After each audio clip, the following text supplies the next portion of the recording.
Okay, so this is part two of things that occurred during the time frame of the Industrial Revolution and what becomes known as the era of good feelings. Okay, you have two important Supreme Court cases, McCulloch versus Maryland and Gibbons versus Ogden.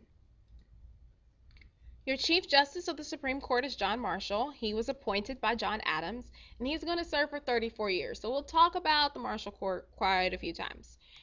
He strengthens the power of the federal government, particularly of the judicial branch in the Supreme Court, and he has a very broad view of the Constitution and that there are implied powers that the government has that may not be explicitly stated.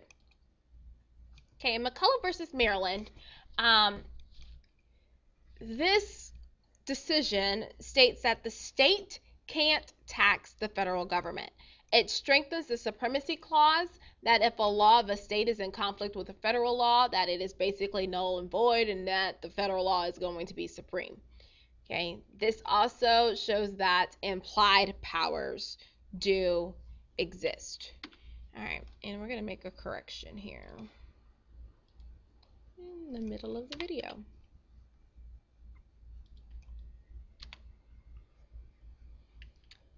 Beautiful. All right, that was going to drive me crazy. The next case is the Gibbons versus Ogden case, and it states that only the federal government can regulate interstate trade. It strengthens private property rights and the principles of capitalism. And you'll have a cartoon in class that will go over both of these cases more in depth, and we'll discuss it then as well. All right, the era of good feelings occurs between 1816 and 1824. You have economic differences during this time that are going to lead to something we call sectionalism, that the United States is pretty much going to be divided into different sections based on what their economic practices are. So the South relies heavily on cotton and slavery, very agrarian society. The Northeast is going to rely on manufacturing, trade, the need for cheap labor, things of that sort. And then on the West, they have a desire for cheap land and good transportation so that they can be connected back to the East for the finished products and be able to get their crops, because the West is going to also be agrarian, but they're going to be more food-based, where the South is going to be more cotton-based. So your question here is, what are the major characteristics of the era of good feelings? Again, this time frame starts with 1816. You have the election of 1816. It's pretty much the demise of the Federalist Party. From this point through the era of good feelings, you are going to have Democratic Republican presidents. And things are going to be pretty much just led by the Democratic Republican Party. So people are going to be pretty much on the same page as far as the government is concerned during this particular time frame. James Monroe is your president between 1816 and 1824. And your U.S. population density begins to move a little westward in 1810. Again, we're very heavily dense along the East Coast, not so much moving over into the territory that was once known as the Northwest Territory and a lot of your western states in developing areas. 1820, you have a lot more density, again, along the East Coast, moving a little westward, and then you have more population density going into these areas in a few states that have kind of popped up that weren't there before, right?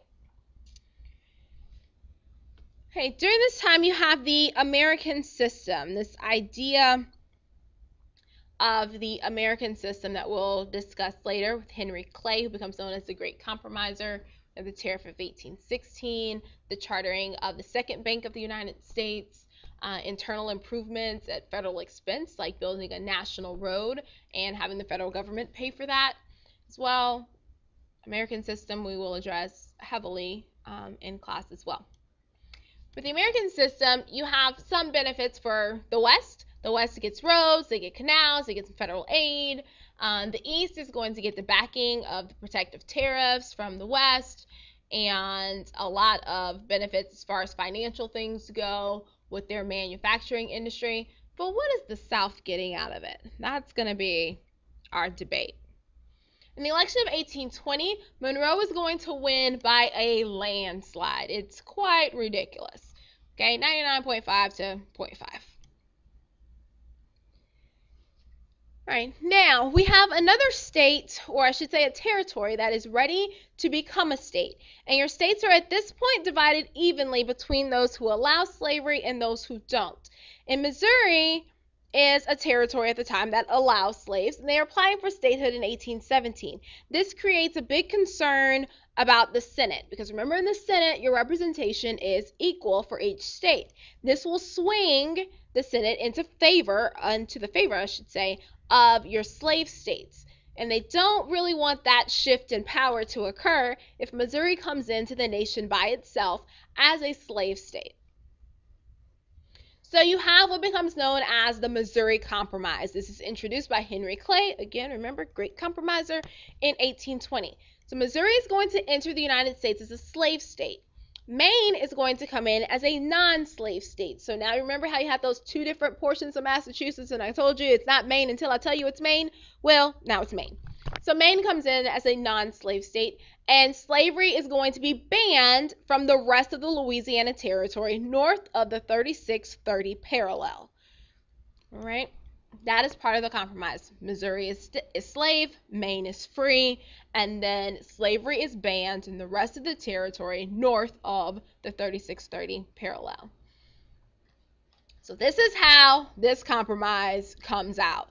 And you have your slave states down here in the southern portion, okay? And then you have your free states, which are right along the northern area of the United States. Missouri comes in as slave. Maine now exists and is free. Okay, so you don't have those two Massachusetts anymore. There's Maine. Okay, and then, this line, the 3630, is going to ban slavery anywhere north from that Louisiana Territory, which is going to be all of this area located here. All right, so anything south can become a slave state. All right, another big thing that comes in 1823 is the Monroe Doctrine. This is issued by President James Monroe. It is part of his State of the Union address to Congress, and he's going to be telling the European powers, basically, you need to stay out of North and South America. Okay, this is his foreign policy. Okay, he's exerting our status as a world power. He says that staying out of North and South America does not apply to any existing colonies, but hey, you can't come back and decide you want to take over some newly independent nations and establish a new colony. So they can't create any new colonies. They can remain in their existing ones, and we are going to serve as a big brother and protect those newly independent countries in Latin America, as independence movements have spread pretty rapidly, in particular in South America. Okay, so the Monroe Doctrine is like, no trespassing. You guys stay on your hemisphere, and, we've got this hemisphere over here, right?